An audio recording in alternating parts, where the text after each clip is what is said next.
Добрый день. Меня зовут Ермаков Сергей. Я практикующий психолог, исследователь, поэт, автор и разработчик природно-ориентированной психологии и психотерапии. Если хотите узнать подробнее, что это такое, в описании к видео есть ссылка. Обязательно переходите и посмотрите. Мы уже успели обсудить несколько физических явлений и категорий в контексте их связи с психологией, но это еще далеко не все. Сегодня объектом нашего внимания станет сингулярность. Как и всегда, начнем с определения. Термин сингулярность используется в разных дисциплинах. Я остановлюсь на двух следующих определениях. Космологическая сингулярность – это состояние Вселенной в начальный момент Большого взрыва. И второе – технологическая сингулярность. Это момент, по прошествии которого смена технологических циклов станет настолько быстрым и сложным, что окажется недоступным пониманию человека.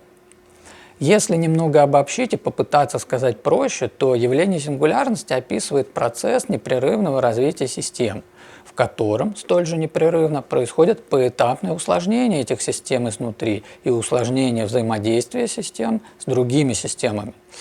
Ну, что ж, не знаю, получилось ли упростить, надеюсь, хотя бы отчасти. Двигаясь дальше, перейдем к психологии и поведению людей. Мир кажется простым и понятным тогда, когда человек о нем мало что знает и еще и меньше понимает. Чем меньше знаешь и понимаешь, тем проще все вокруг кажется и становится. Вот, к моему личному сожалению, фактом является то, что люди действительно мало что знают и понимают о себе и о мире, в котором живут и который их окружает.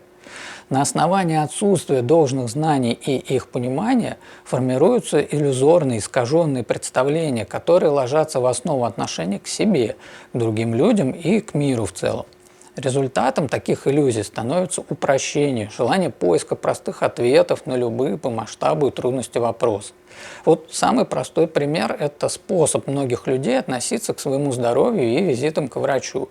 Этот способ отношений можно примерно описать следующим образом.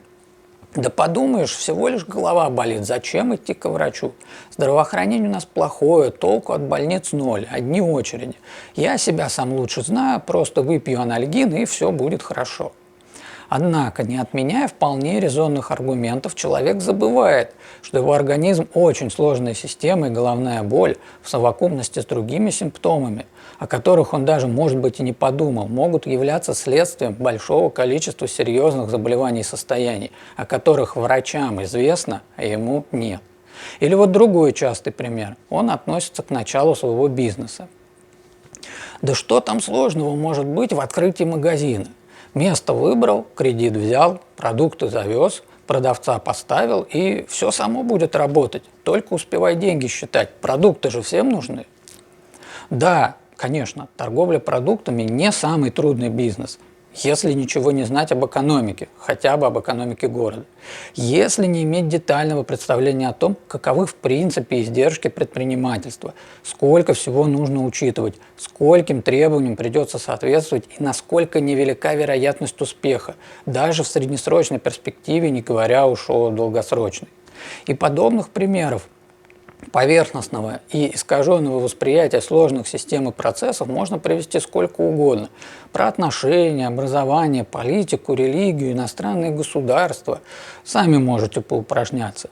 А я же возвращусь к сингулярности, чтобы в качестве вывода подчеркнуть, что развитие предполагает усложнение системы процессов, в которые система включена, как результат усложнения знаний о системах и процессах.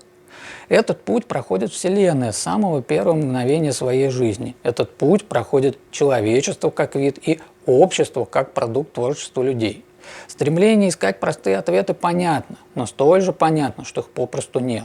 Чтобы развиваться, заниматься творчеством, быть эффективным и, что немаловажно, здоровым, нужны не простые ответы, то есть не иллюзии, а знания о себе и мире и понимание этих знаний. На этом буду заканчивать и напомню, что под видео вы найдете несколько полезных ссылок обо мне, а я желаю вам всего наилучшего и говорю до встречи!